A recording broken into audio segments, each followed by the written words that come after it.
Okay, this thing is garbage. And I wasn't going to do this video, but I watched a video by Next Gen Gaming, and he showed some people like Scotty Combat and Headlock Gaming. I don't even know who those guys are, but they were hinting in posts that this was good. It's, you know, nothing wrong with it.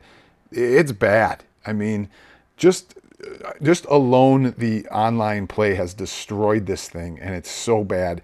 I don't want to make this video all negative, so I came up with a list of 5 things that Digital Eclipse could do right now to help fix this garbage, okay, and make it better. Now, people are going to say, and they're right, that the basic game UI and some of the stuff they've included, very cool, very good. That, I guess, can somewhat save the game. But for me, I bought this for online. We all want to play this online, and the online is pure garbage. And I played this for 3 hours online. I played it multiple times. I've streamed it. I've not streamed it, and it's still garbage. The connection isn't good no matter what. We'll get into that in just a bit. Now, my experience is with the Switch 2, but my understanding is that these issues come with every platform. Now, on the Switch and the Switch 2, the audio was atrocious, worse than other platforms for sure, from what I can see. The audio online was terrible. It was unplayable. I was playing it on my stream, but I had the volume all the way down so I couldn't hear it, basically, because I didn't want an echo while I was streaming through my mic. But the issues that I'm going to talk about here, most of them or all of them apply to every platform. I do want to talk about the offline play because I just want people to know this is basic MAME emulation when you play these games. When you play the arcade games, at least, it's just basic MAME. There's nothing special about it, and you can still feel input lag and delay even when playing just the offline. So don't think it's something spectacular that they did with the emulation here, such as if it was FPGA emulation for console. So imagine, you know, playing Mike Tyson's Punch-Out on basic emulation. You just can't do it. The input delay is too much, the latency, etc. You have the same thing here as if you were playing Mortal Kombat arcade versions on a Pi. So it ain't any better than that, which is somewhat disappointing, but whatever. Let's get into the top 5 things that would make this at least acceptable for me in the short term. But I'm not even going to talk about making the online play even playable, meaning make the connection good, make there be no lag, fix the audio issues, make the net play and the net code acceptable, because right now it's complete garbage. So I'm not even going to talk about that. They have to fix that first. The audio and just the basic gameplay while connected to somebody. It's terrible.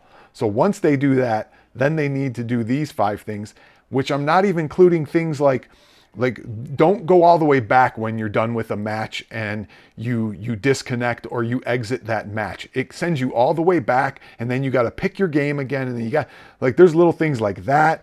There's you know, maybe they should allow multi-game selections for, you know, quick play, meaning, okay, match me up with anybody who wants to play MK1, MK2, or UMK3, which would increase your base of players. If you had those options selectable to just do any quick match, then you'll have more of a base or a number of people to combine with. There's game audio balancing. I mean, MKs are famous for not, at least arcade versions are famous for not having good audio balance. But they could have at least fixed it here without having us go into the dips menu, or what they call the EJB menu, to fix it first, and then you got to save the volume. Why didn't they just balance it across the games? The audio is mismatched all over the place. And I'm not talking about menu music versus, you know, game music, but maybe they could have even put a volume meter in half of this, just to be able to balance it. There is, you know, maybe backing, even sometimes you back out of a match, they should ask you if you really want to quit that match before backing out, because sometimes you don't want to back out and you're back and you go, oh shoot, I backed out with one click of a button, and now you've lost your match with that person, or not even, you know, yeah, you've lost your replay match with that person. Those 2, but let's start with number 5. Number 5 is you got to be able to play the CPU while you're waiting for a quick match. So right now you sit there quick match and all it does is say finding matches. Let me play a game against the CPU. Let me go through the tower and then tell me when a player has entered the tournament. That's what you need to do. When I first saw this and saw I couldn't play and I just had to sit there and watch it find matches, I was like, this is atrocious. I'm like, this is terrible. Not to mention it took forever to find matches, which we'll get into that.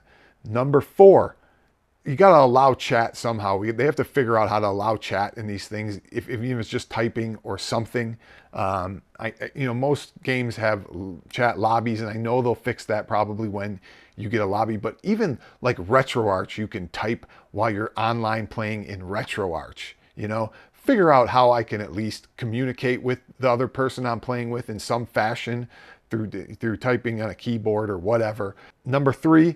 Configure the number of matches when I get in a match with somebody. Can I do a first to 3, please? Can I do a first to 5? And the reason is because when you're done with that first match for the player, they back you all the way out, and then you got to hit select, go to character, and then it loads again, and that's one match at a time. What a pain in the ass. I don't want to do that. Just let me play 3 matches versus the person.